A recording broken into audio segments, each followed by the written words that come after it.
Hey guys, what's up? Back with another video, and on today's video I am going to go through my AEW Grand Slam Australia predictions for this coming Saturday, February 14th. Happy Valentine's Day, everybody. Hope everybody out there has a nice happy Valentine's Day this coming Saturday with their loved ones.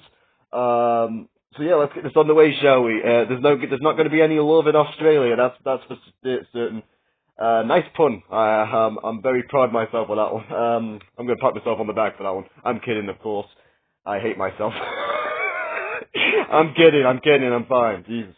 Anyhow, we're going to kick off. We've got 5 matches to go through, so no time like the present. Let's kick this off, shall we? In the first matchup, we have the Continental Championship on the line as the AEW Continental Champion Jon Moxley defends against Konosuke Takeshita. I can never pronounce that right. Konosuke Takeshita, there we go. Konosuke Takeshita versus Jon Moxley for the AEW Continental Championship. I'm going to go with the madman himself, Jon Moxley, to retain. I think it's going to divide the Don Callis family a little bit further when Takeshita accidentally loses because of maybe Okada interference, or maybe to continue that plate spinning with the eventual downfall of the Don Callis family. So I feel like Jon Moxley will retain the championship over Takeshita. Next matchup, we have a mixed tag team tornado hair versus hair match. The loser, the person who takes the fall, the person who takes the pin, or who submits, will have to have their head shaved. As Marina Shafir and Wheeler Yuta, representing the Death Riders, take on Orange Cassidy, and of course the timeless one herself, timeless Toni Storm, making her triumphant return to Australia after winning the AEW Women's World Championship last year at Grand Slam Australia from Mariah May.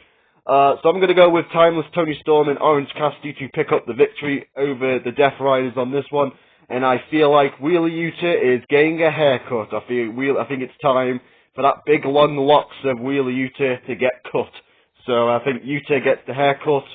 Maybe shave bald, maybe just short shave, a very short shave. Either way, I'm going to go with Orange Cassidy and Toni Storm to pick up the victory. And Yuta is getting his head shaved. So there you go. Next matchup, we have the women's tag team titles on the line as the Babes of Wrath take on Megan Bayne and Penelope Ford. Of course, Megan Bayne and Penelope Ford earned this title shot a couple of weeks ago on Dynamite by pinning the Babes of Wrath in a eliminator match. So this is their title shot. I'm going to go with the Babes of Wrath to retain. I think Harley Cameron is from Australia, if I'm not mistaken. So I'm going to go a nice homecoming for Harley Cameron, with her and Willow Nightingale retaining the tag team titles as the Babes of Wrath retain, in my opinion. That's my prediction. Next matchup, in a contenders match, the winner will face the AEW World Champion at Revolution. We have Andrade El Hijo taking on Hangman Page. I'm going to go with Andrade.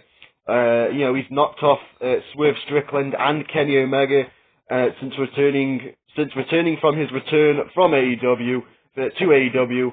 I know he returned at the end of last year, and then there was some kind of weird contract dispute with WWE, but now that's all sorted. He's now back in AEW again, and he's going he's in a contendership. He's already beat Swerve Strickland and Kenny Omega, and I feel like frees the charm. I think he's going to beat Hangman Page to get that title shot at Revolution.